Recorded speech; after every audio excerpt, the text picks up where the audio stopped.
अंधेरी रात थी और कमरे में सिर्फ खिड़की से आती चांदनी फैल रही थी। सारा और विवेक एक दूसरे के करीब थे, इतने करीब कि उनकी सांसें आपस में टकरा रही थीं। सारा ने विवेक के कंधे पर अपना सिर रखा और धीरे से कहा, कभी सोचा नहीं था कि हम यहाँ तक पहुंचेंगे।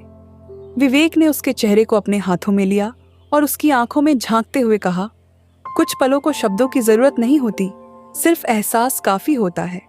सारा ने मुस्कुराते हुए उसकी बात का जवाब एक हल्की किस के साथ दिया। उनके बीच की हर झिझक उस रात खत्म हो चुकी थी। विवेक ने सारा को अपनी बाहों में भर लिया और दोनों ने उस पल को पूरी तरह से जीने का फैसला कर लिया। विवेक और सारा की मुलाकात एक ऑफिस पार्टी में हुई थी। सारा अपने आत्मविश्वास और बेबाक अंदाज के लिए जानी जाती थी, जबकि विवेक एक शांत और सुलझा हुआ इंसान था। दोनों बिल्कुल अलग थे, लेकिन उनकी पहली मुलाकात में ही एक अजीब सी कनेक्शन महसूस हुआ। पार्टी के बाद सारा ने विवेक से पूछा, तुम इतने चुप क्यों रहते हो? तुम्हारी आंखें कुछ कहती हैं, लेकिन तुम बोलते नहीं। विवेक ने मुस्कुराते हुए जवाब दिया, शब्दों से ज्यादा नजरों का असर होता है।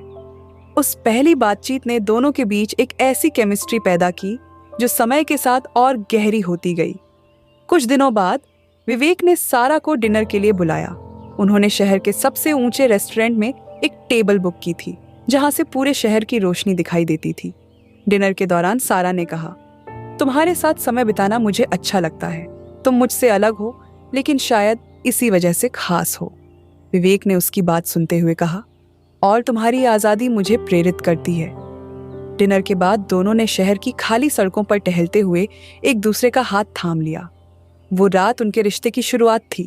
रिश्ता बढ़ने के साथ उनकी भावनाएं भी गहरी होती गईं। वो पल जब दोनों पहली बार अकेले अपने अपार्टमेंट में मिले, एक नई शुरुआत थी। सारा ने विवेक की बाहों में सिमटते हुए कहा, तुम्हारे साथ मुझे ऐसा लगता है जैसे मैं पूरी हो गई हूं। विवेक ने उसके बालों को सहलाते हुए कहा, और तुमने मेरी जिंदगी को वो एहसास दिया है जो मैं हमेशा ढूंढता था। उनके बीच की हर दूरी मिट चुकी थी। सारा ने उसकी आंखों में देखा और कहा, आज की रात सिर्फ हमारी है, लेकिन हर प्यार भरी कहानी में एक मोड़ जरूर आता है। अगली सुबह विवेक ने सारा से कहा, मुझे तुम्हें कुछ बताना है। सारा ने चौंकते हुए पूछा, क्या बात है?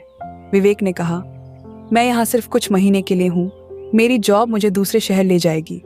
सारा की आंखों में आंसू आ गए। उसने कहा, तो क्या ये सब एक अस्थायी रिश्ता था? विवेक ने उसे गले लगाते हुए कहा, नहीं, ये रिश्ता मेरे लिए सब कुछ है, लेकिन मुझे नहीं पता हम इसे कैसे जारी रख पाएंगे। सारा ने अपनी भावनाओं को काबू में रखते हुए कहा, अगर हमारा प्यार सच्चा है तो दूरी और समय हमें अलग नहीं कर सकते, लेकिन वादा करो कि तुम मुझसे जुड़े रहोगे।